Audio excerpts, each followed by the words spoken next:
Pirinszky Krisztián elnök vezérigazgató a vendégünk, mert hogy az életjáradék azoknak az idősebb embereknek jelenthet segítséget, akik rendelkeznek ingatlannal, amit nem szeretnének tovább örökíteni, inkább fenntartják azt az életszínvonalat, amit akár ők maguk választanak maguknak. Jó reggelt! Jó reggelt! Pontosan akkor mit érdemes és mit kell tudnunk az életjáradékról? Az első legfontosabb, hogy tiszteljük, mi az, hogy életjáradék. Az életjáradék az egy rendszeres, folyamatos, élethosszig tartó rész vagy teljes jövedelmet biztosít az adott ügyfél részére. Tehát ez az életjáradék? Ez az életjáradék. Miből finanszírozza ezt a kifizetőt? Gyakorlatilag a kifizető vagy banki háttérrel működő szolgáltatók voltak eddig a piacon, ez 3 volt.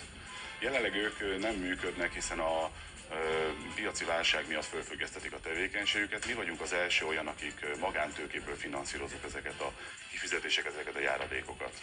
Mit kell cserébe ezért letenni az asztalra? Gyakorlatilag csak az ingatlant kell odaadni az ügyfélnek, odaadja az ingatlant, értékbecslést készítünk elő az ingatlanról, megállapítunk egy életjáradékot, és ha szimpatikus az ügyfélnek, elfogadja, és akkor innentől kezdve létrejön a kontraktus, a szerződés, és akkor folyósítjuk a járadékot minden hónapban.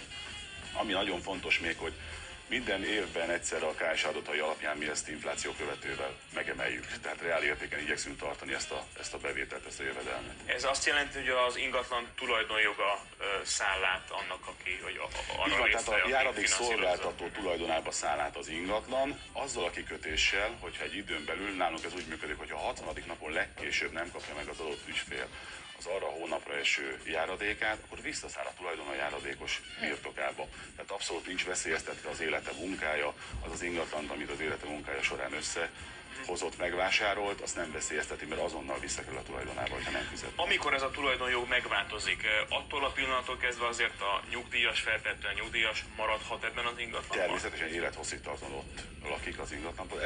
Ez a különbség egy kicsit azt gondolom, hogy humánusabbnak tűnik első hallást, és így is van ezekhez az idős otthonhoz képest, hogy beköltözik, új környezet, új millió, nem biztos, hogy azokkal az emberekkel tudja magát körülvenni, akivel szeretné.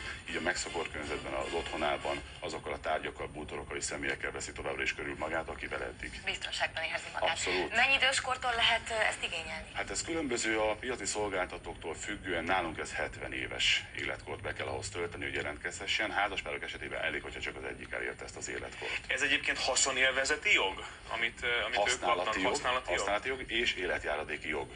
Ez is akkor törvényben van iktatva, vagy a szerződésben? És az ingatlanon is rajta van, tehát a tulajdonlapot megnézzük, akkor rajta van egy használati joga, van rajta az ügyfélnek, illetve egy járadéki jog.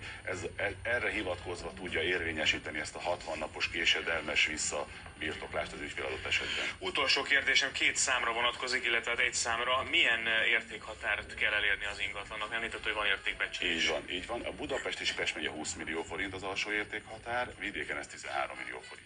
Nagyon szépen köszönjük. Én köszönöm a lehetőséget, viszontlátásra.